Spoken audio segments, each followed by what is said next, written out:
Madame, Monsieur, bonsoir. Bienvenue aux 20h. Une simple panne d'essence. C'est ainsi que le président de la République a qualifié son malaise aujourd'hui. Il a tenu à rassurer les Français à l'issue du dernier Conseil des ministres avant les vacances. Un Conseil des ministres où a été présenté le projet de transformation de la Poste. Le capital sera ouvert mais restera public, affirme le gouvernement. Cette précision ne convainc pas les opposants au projet qui parlent de premier pas vers la privatisation.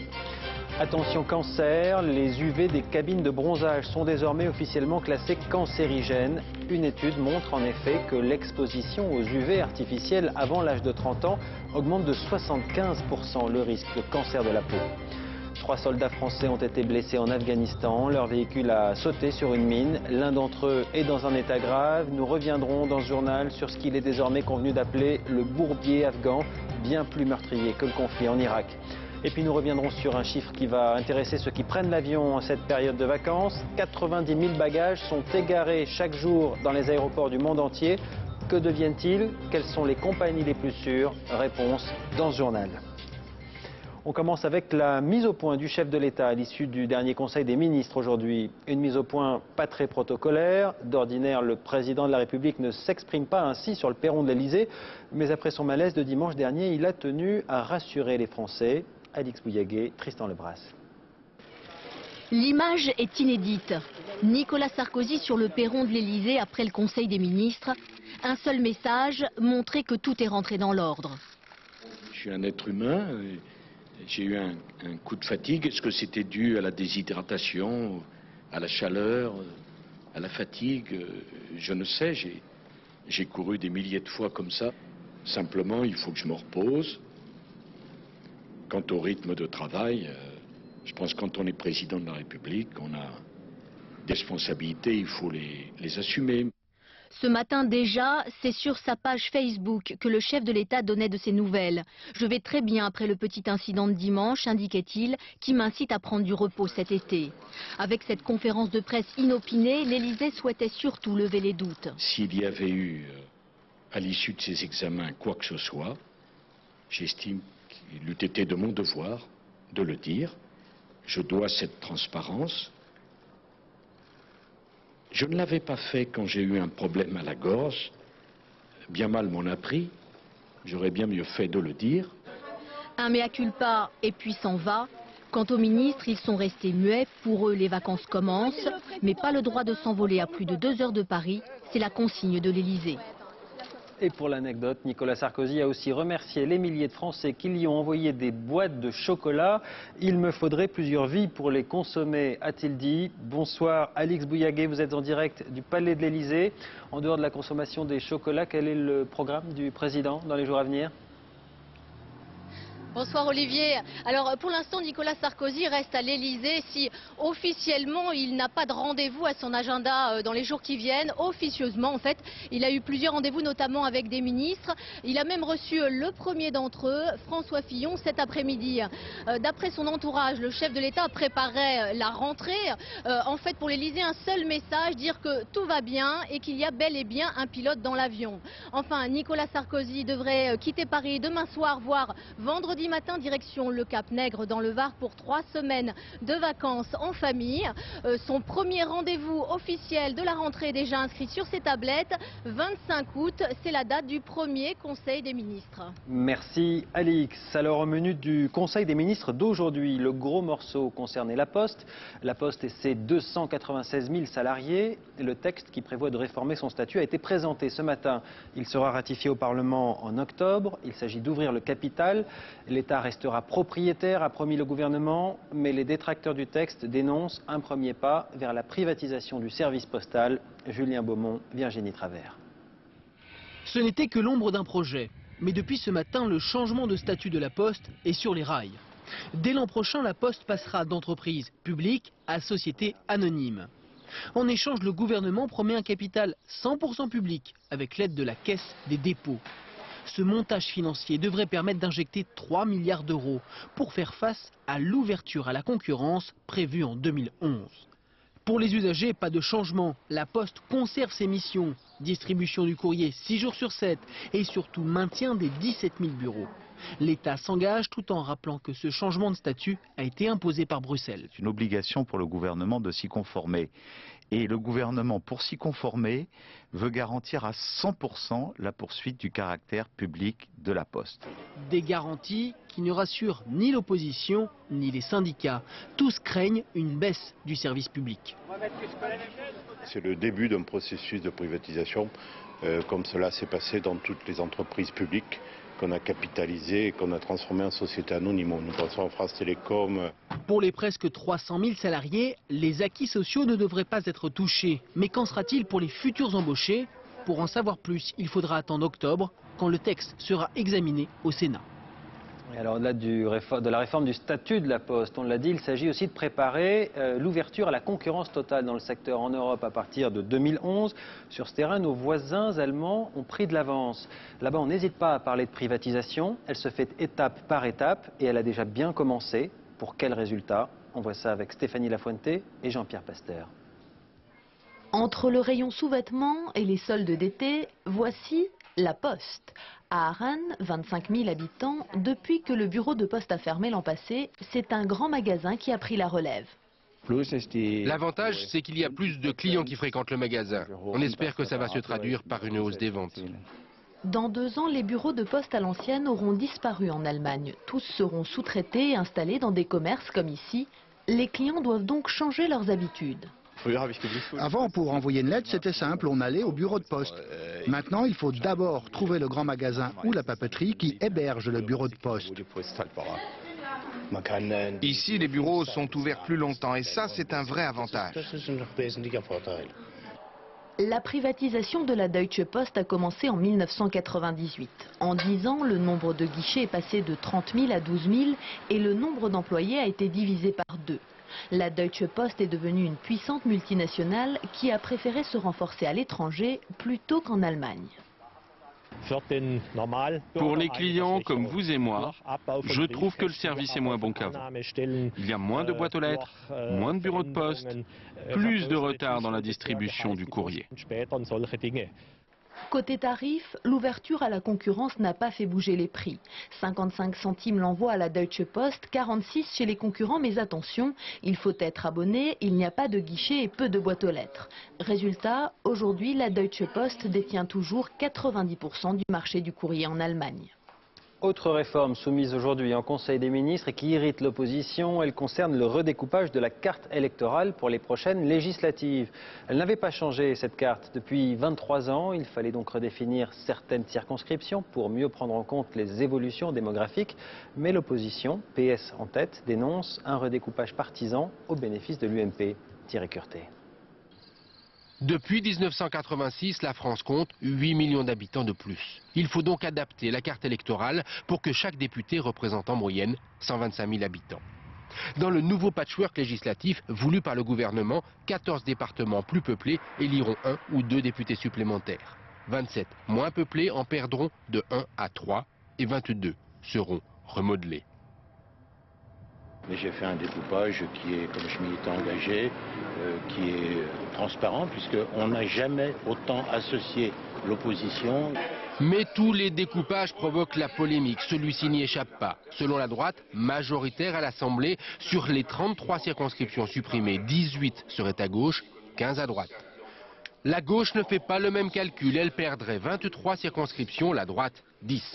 Pour Aurélie Filippetti, députée PS dont la circonscription est supprimée, il ne s'agit pas d'un découpage mais d'un charcutage électoral partisan. Ce redécoupage n'a pas été fait selon des critères démographiques ou géographiques, mais uniquement pour des visées politiques. Donc en fait, aujourd'hui, si on prend les résultats des élections de 2007, avec le redécoupage tel qu'il est présenté par M. Marlex, on aurait 30 députés UMP de plus à l'Assemblée nationale. PS et PC ont d'ores et déjà prévenu, ils s'opposeront par tous les moyens à cette carte électorale. Alors cette réforme très sensible est directement pilotée par le ministère de l'Intérieur. Ce dossier, sans aucun doute, fera partie de ceux que Brice Hortefeux emportera avec lui en vacances. Après un mois passé place Beauvau, ce fidèle du président, longtemps dans son ombre, toujours dans ses pas, semble avoir pris ses marques dans son nouveau ministère. Audrey Goutard, Éric Mézy. Ces dossiers à lui ne prennent pas de vacances d'été. Incendie de forêt, grippe H1N1, autant de dossiers sensibles pour l'opinion et où il sait qu'il ne sera pas jugé comme les autres. Vous êtes très proche du président, comment l'avez-vous trouvé? Ami de Nicolas Sarkozy, cela a longtemps été sa carte de visite. Déjà en 2002, il est aux côtés du premier policier de France. Les deux hommes ont toujours avancé ensemble. Au ministère de l'Intérieur, il a vu son mentor faire baisser la délinquance, mais au prix de phrases choc. Vous en avez assez, hein? Vous avez assez de cette bande de racailles. Chez Brice Hortefeux, le style est pour l'instant nettement plus policé. Et vous, ça va, c'est pas les vacances encore? Non. Attention, il y en a qui ont répondu oui, ça veut dire qu'ils sèchent l'école. Non. Mais il est réputé pour être un ami de Nicolas Sarkozy. Est-ce que ça vous pose un problème ou pas? Non. C'est rien ça, c'est du moment où la personnalité de la personne est bien. Il n'y a pas de ami ou pas. S'il fait la star comme lui aussi, c'est pas très bien. Après, s'il est dans les journaux People et tout ça... Est-ce que vous serez un ministre aussi visible que Nicolas Sarkozy, ministre de l'Intérieur? Bon, d'abord, naturellement, je m'inscris dans la continuité. Et la continuité de Nicolas Sarkozy, mais chacun le fait avec son tempérament, son vocabulaire, ses mots. Et son bureau, qui manifestement est resté le même. Tu es bien. Tu connaissais pas le bureau? Si, je le connaissais du temps de Nicolas. Je me souviens très bien des fauteuils verts et je me souviens du feu dans la cheminée en... Nicolas le faisait fonctionner. Voilà, oui. Moi, je suis un homme de mission, pas un homme d'ambition. De l'ambition, certains lui en prêtent pourtant, car le ministère de l'Intérieur est un tremplin politique. L'un de ses amis l'a prouvé. Et puis le chiffre du jour émane justement du ministère de l'Intérieur. Les services de renseignement ont recensé le nombre de musulmanes qui portent le voile intégral en France. Regardez, c'est très précis, étrangement précis, diront probablement certains. 367 femmes porteraient le voile intégral sur tout le territoire. Le phénomène serait donc marginal et selon une autre note du ministère de l'Intérieur, il concernerait essentiellement des jeunes de moins de 30 ans, souvent des jeunes femmes récemment converties à l'islam qui agiraient par provocation. Voilà de quoi préparer le terrain pour le grand débat promis à la rentrée sur cette question du voile intégral en France. 9 millions de Français les utilisent régulièrement et pourtant les cabines de bronzage sont bien une source de danger. On s'en doutait, désormais c'est officiel, l'Organisation mondiale de la santé a classé les UV artificiels dans la catégorie cancérigène. Une étude montre même qu'une exposition avant l'âge de 30 ans augmente de 75% le risque de mélanome, autrement dit la forme la plus agressive du cancer de la peau. Nathalie Sapena, José Boulestex. Cette jeune femme est une adepte des cabines de bronzage. Elle en est à sa 3e séance en 3 semaines. Et ce n'est pas parce que l'OMS vient de classer ces UV comme cancérigènes que cela va changer ses habitudes. Je sais que c'est cancérigène, surtout quand on a des grains de beauté, tout ça, mais je pense qu'à faible dose, vraiment très faible dose, je crains rien. Ce que j'aime bien, c'est juste que ça va préparer ma peau au soleil, donc ça va m'éviter de prendre des gros coups de soleil quand je vais descendre en vacances. Ce nouveau classement de l'OMS, qui place les UV artificiels dans le même groupe que le tabac ou l'amiante, est le résultat de dizaines d'études qui ne laissent plus de doute sur les dangers des cabines de bronzage. Elles ne sont pas plus dangereuses aujourd'hui qu'elles ne l'étaient auparavant, simplement que la quantité d'informations que l'on a sur leur dangerosité est telle aujourd'hui qu'on peut clairement dire qu'ils sont cancérogènes. Les risques, ce sont les cancers de la peau ou de l'œil, les mélanomes. 7000 nouveaux cas par an, 2 fois plus qu'il y a 10 ans et 1300 décès. Pourtant, les cabines n'ont jamais été aussi nombreuses, plus de 15 000 en France. Pour leur défense, les vendeurs de soleil artificiels insistent sur les précautions.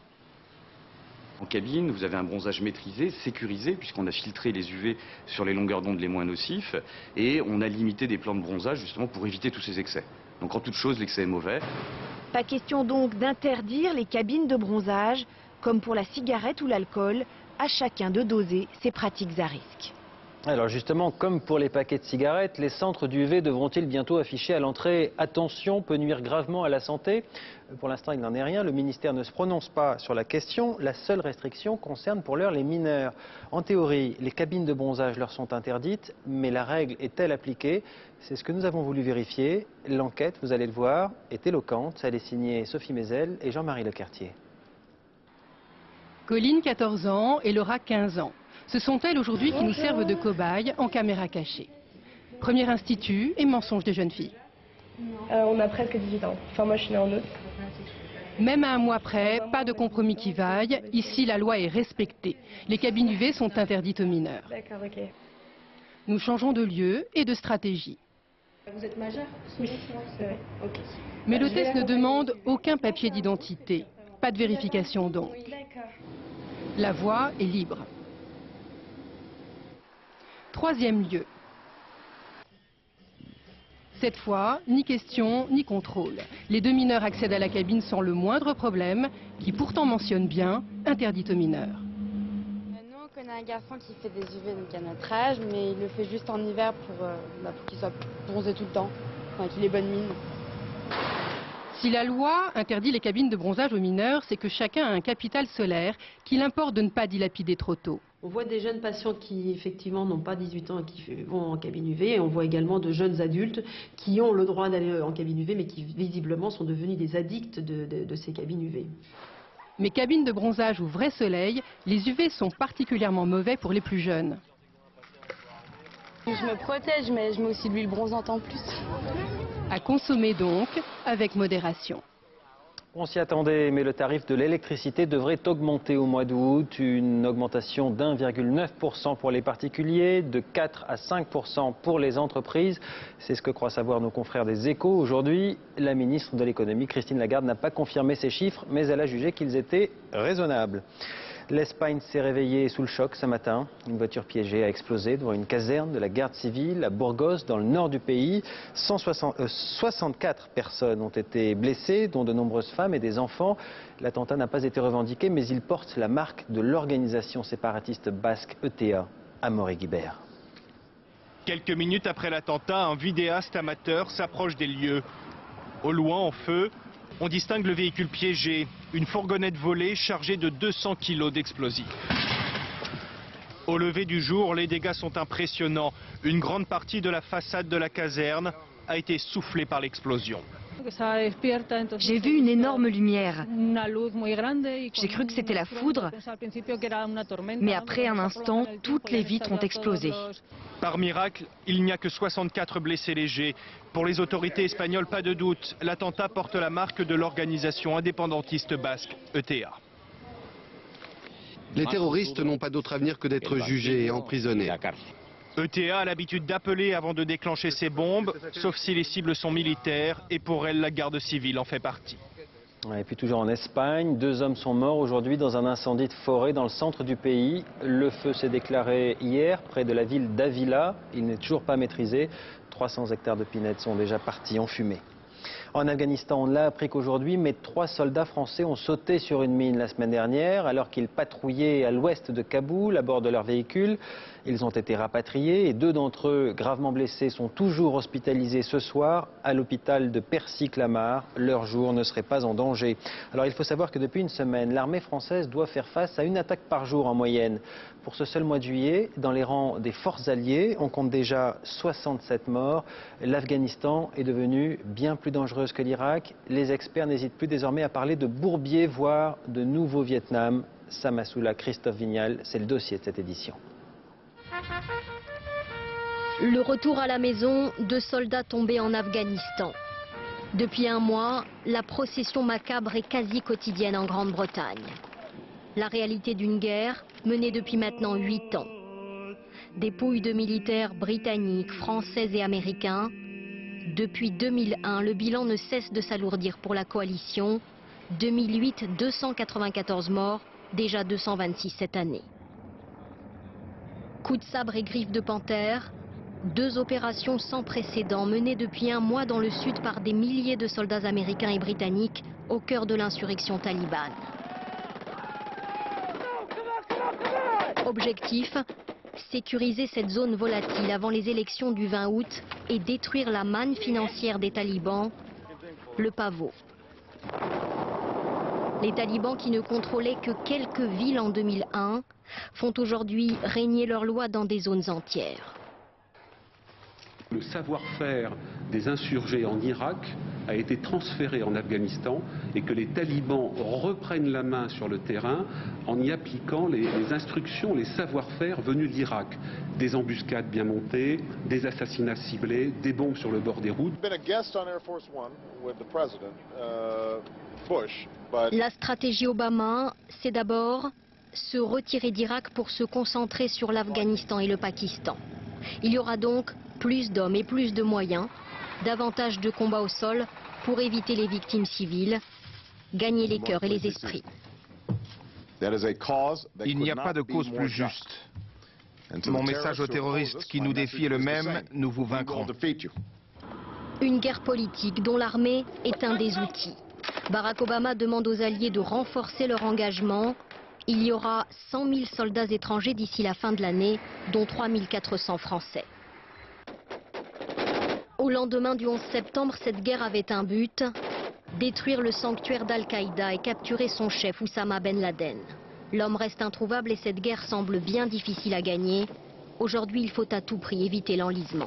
Faire en sorte que les Afghans puissent prendre leur destin en main le plus vite possible et pour cela affaiblir le plus possible militairement les talibans tout en créant du développement économique. Le déroulement des élections présidentielles afghanes le 20 août prochain sera déterminant. Il dictera la deuxième phase de la stratégie Obama. Il est 20h19, à suivre l'incroyable histoire d'un homme qui s'est fait piquer par une araignée chez lui dans le sud de la France. Il s'agit d'un spécimen rare qui a bien failli lui coûter un bras au sens propre. Nous reviendrons aussi sur l'étonnante valse des records au championnat du monde de natation avec en question encore une fois les fameuses combinaisons. Et puis sans combinaison, nous partirons en mer à Port-Cros dans l'un des plus beaux sites maritimes de France. Mais d'abord, on va revenir sur les fameuses sondes Pitot qui avaient été mises en cause dans le crash du vol Air France entre Rio et Paris. Un autre problème a été constaté sur les nouveaux modèles censés les remplacer. Du coup, ce soir, le syndicat national des pilotes de ligne demande à la compagnie aérienne de remplacer toutes les sondes de ces appareils et de changer de fournisseur. Nicolas Châteauneuf, Arnaud Comte, Frédéric Delarue. Sur le fuselage, elles sont très discrètes. Pourtant, les sondes Pitot sont vitales. Ce sont elles qui donnent aux pilotes des informations cruciales sur la vitesse de l'avion. Les sondes Pitot fonctionnent en mesurant la pression extérieure. Leur givrage à haute altitude pourrait être l'une des causes du crash du vol 447 entre Rio et Paris. Depuis, Air France a remplacé toutes les sondes des modèles équipant ses Airbus A330 et A340 par des modèles plus récents du même fabricant, Thales. Mais le 13 juillet dernier, nouvel incident sur un vol entre Rome et Paris. Pendant quelques secondes, les pilotes perdent toutes les données de vitesse. L'avion était équipé des nouvelles sondes, de quoi inquiéter les pilotes de la compagnie. Soit nous sommes en présence d'un incident isolé, soit au contraire, il est avéré que ces sondes n'apportent pas les améliorations attendues en termes de tenue au givrage, et auquel cas, le syndicat national des pilotes de ligne appelle à ce qu'on change l'ensemble des sondes de type Thales qui ne présentent pas la qualité requise pour des sondes de type Goodrich. Selon les pilotes, les sondes de l'américain Goodrich équipent 70% de la flotte mondiale et n'ont connu aucun incident similaire. Du côté de Thales, on reste muet, mais on connaît depuis longtemps l'importance de ces capteurs, comme l'atteste ce document de travail interne daté de 2005. La perte de ces données peut causer le crash de l'avion, particulièrement en cas de givrage des sondes. Pour le moment, l'incident du 13 juillet dernier fait toujours l'objet d'analyse. En cas de problème avéré des nouvelles sondes, l'autorité européenne de sécurité aérienne pourrait ordonner leur changement.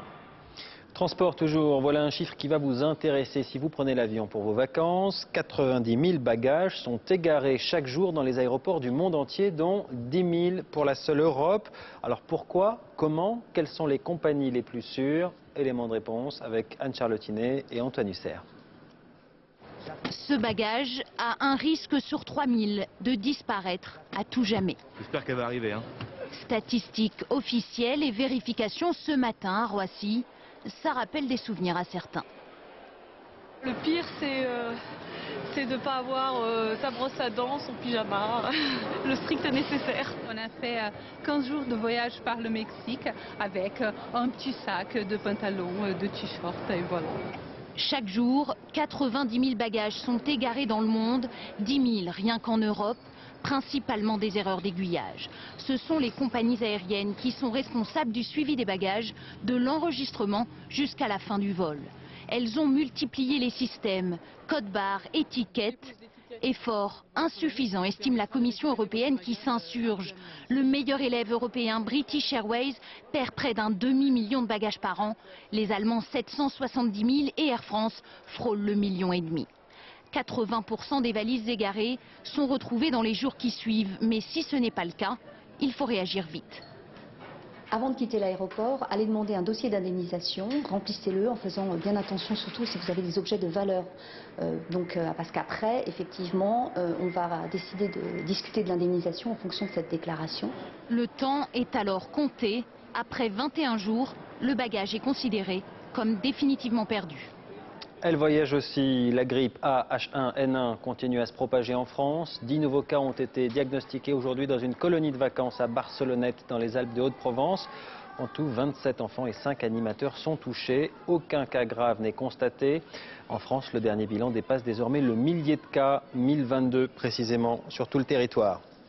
Ne vous fiez pas à son nom, l'araignée violoniste n'est pas un animal sympathique. En Provence, à Orange, elle a failli tuer un homme dans sa maison. L'histoire a commencé par une simple piqûre pendant son sommeil. Elle va se terminer par une greffe de muscles et de peau. Anne Guéry. Il est arrivé à l'hôpital avec au bras une plaie de 15 cm, une plaie en train de se nécroser. Du jamais vu encore dans la région. François Inderschit faisait gentiment la sieste quand il est réveillé par une violente piqûre, une piqûre d'araignée. En 24 heures, l'affaire tourne mal. Je suis monté à 45 dixièmes de fièvre. Bon, j'ai passé la journée comme ça, puis j'ai vu que mon bras il avait été mordu, au piqué, mordu, par un araignée, quoi. J'ai tombé dans les malaises à partir de minuit et demi, là. Vous voyez, puis ma femme le matin, bon, on a pu résister comme ça, j'ai eu des vomissements, vous voyez, par la fièvre. Et puis là, je suis tombé, il y a Samuel qui est venu me chercher, quoi. Voilà la coupable, la réclusa ou l'araignée violoniste dont les morsures sont plus redoutables que celles d'un cobra. Son venin provoque des plaies profondes et la nécrose des tissus. Les tissus ne sont plus irrigués, ne sont plus oxygénés et à ce moment-là, ça noircit, c'est un signe de mortification des tissus. François Inderschit doit subir une greffe de peau et il a aussi une grande envie de déménager. Car nul ne peut lui dire comment cette araignée originaire du golfe du Mexique est arrivée dans sa maison du Vaucluse et nul ne sait s'il y en a d'autres dans la région. En natation, le Français Alain Bernard tient ses promesses pour le moment. Au championnat du monde à Rome, il s'est qualifié tout à l'heure pour la finale du 100 mètres nage libre avec le meilleur temps. Et fait exceptionnel, un autre Français, Frédéric Bousquet, s'est aussi qualifié. Une finale à ne pas manquer donc et à suivre demain, juste avant le journal, sur France 2. Alors si vous suivez ces championnats, vous vous êtes aperçu que le niveau est devenu incroyable. Pas moins de 24 records du monde sont tombés depuis samedi, du jamais vu. En question, les fameuses combinaisons en polyuréthane, elles seront interdites dans les compétitions dès l'année prochaine. Mais en attendant, les records, eux, sont validés. Une logique qui peut paraître plutôt étrange. Christophe Duchiron, Frédéric Bazille. La météo est une chose somme toute assez complexe, puisqu'à Rome en ce moment, il y a du soleil et de la pluie.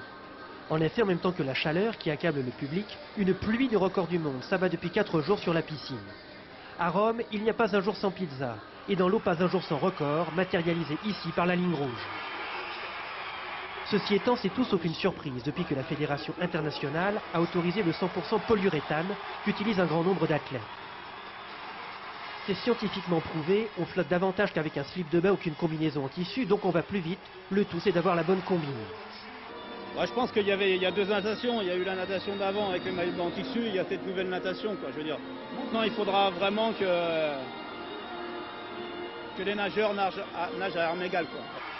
À armes égales, ce sera pour l'année prochaine. Le 1er janvier 2010, tout le monde enlève la combinaison et enfile un short moulant tout en tissu qui recouvre les cuisses, comme c'était la règle à une époque. Bref, on va passer du futur technologique au bon vieux temps, car la natation est comme la mode, un éternel recommencement. La question, c'est de savoir si les records d'aujourd'hui seront battus un jour.